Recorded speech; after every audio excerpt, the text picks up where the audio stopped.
Kami kadang ngomong, kamu ngomong ya. Ya, ya. Oke, selamat pagi. Kita bersama tim taman.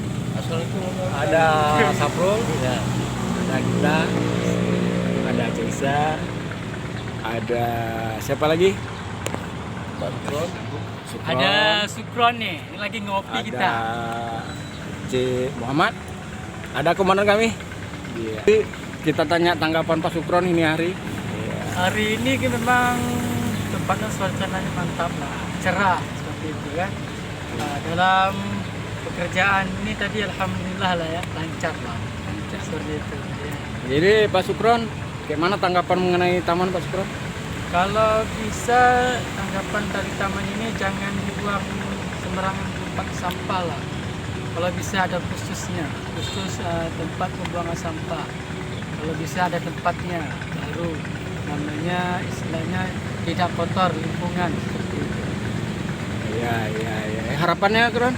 Harapannya lebih baik dan bagus.